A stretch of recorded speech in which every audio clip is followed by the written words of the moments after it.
So this is Windhill Woods, right at the other side of the valley. And there's these old crags, as we call them round here, and over into Derbyshire and Yorkshire, these gritstone, sandstone crags, all worn out by the weather and the glacial action, the frost and water over the years. Just ancient relics of the past.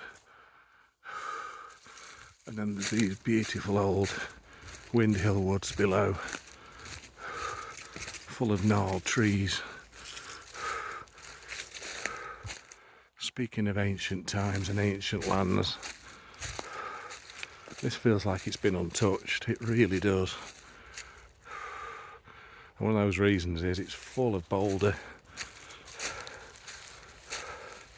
making it very, very difficult to farm.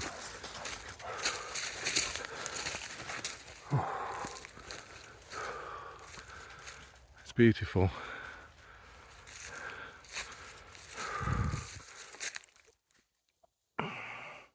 Vinny thinks so.